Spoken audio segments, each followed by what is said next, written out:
Hello, and welcome to the Monster Painter. Today we're looking at the Gothic terror of Halls of Horror.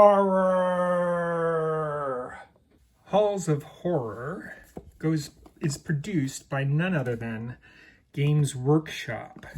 But it was not the Games Workshop we know today. This is going way back to 1986, a time before 40K had been released in its first iteration, Rogue Trader, and back when Games Workshop was distributing Dungeons and Dragons in the UK, and more importantly for our purposes, was reprinting popular American games such as Call of Chthulu, which these halls were clearly intended to illustrate. But what could be inside this sinister box? Boxes that I always have trouble opening on camera. Oh, look! Piles and piles of cardboard. Let's take a look at this cardboard. And we get a pretty complete Gothic mansion, including a great big grand entry hall, the ubiquitous dining hall, a little kitchen, well, a big kitchen and dining area, a study. I wouldn't have a Gothic mansion without a study. A parlor, including parlor games. A modular 6-part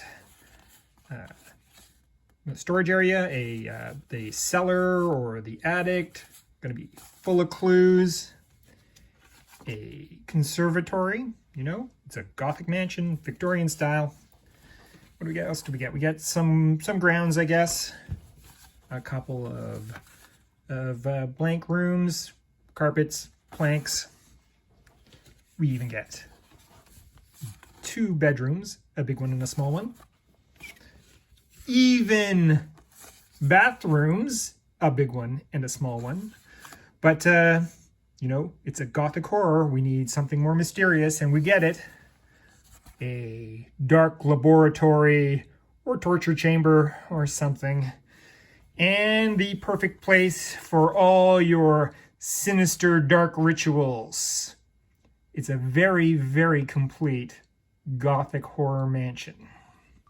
It includes a whole variety of tiles for shrubberies and trees and plants and things for roaming around the grounds of the Gothic mansion.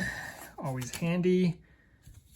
We get, a fire pit, a treasure. Can't go wrong with that. Ooh, sinister clues, blood. And some underground passages and pits and debris and a couple of rather interesting room. There's another couple rooms, all good for expanding the setting. Looking like a lot of fun. There's still more stuff in this set. A couple of cars, handy for chase scenes. A wee little vault that probably contains a clue. And a great big vault that should definitely stay closed. Oh, a sarcophagus with a mummy. What Gothic manor would be complete without one? Some doors, a walled up door, a stairs, a refrigerator, a dressing screen, some more furniture, ooh, a stove. A sinister scene of horror. A tape recorder. An old-timey tape recorder. Caskets, more furniture. Lots of great stuff. Great to fill out your setting. This set also includes a rather dizzying array of clue markers, including a set of corpses, because what mystery is complete without a Mr. Body lying around? But there's all sorts of other things, ranging from the somewhat gruesome severed arm and severed head to the generally charming set of skis and a old phonograph, Do everything else you could probably imagine that you might need for a mystery and the clues required therein. This is a very thorough set, that is for sure. There's even a wee tiny Academy Award. Now clearly, in the intervening 35 years since the Halls of Horror were published, a lot has changed in the hobby, and now we have access to all manner of beautifully rendered three-dimensional settings, furnitures, props, and everything like that from a wide variety of companies, including Reaper and WizKids, and it's a beautiful and amazing age we live in. However, this has certain advantages. Not only does it contain everything you need for a game of Call of Cthulhu, but perhaps even a whole campaign of Call of Cthulhu. And it's lightweight and portable, which is not an advantage to be underestimated. As for how much this thing would cost you, well, the ambitious and imaginative sellers on eBay have it as high as $140 for a copy.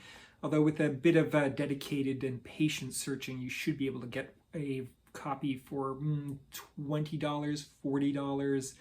I wouldn't pay much more than $20 for this. On the other hand, a little bit of dedicated searching and you should be able to find the PDFs online all over the place. But remember to respect people's copyrights.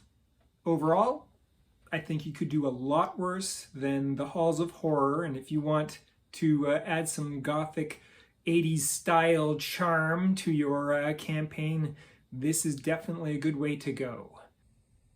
Next week on The Monster Painter, I will rebuild him in our second installment of Miniature Rehab. Like, comment, subscribe.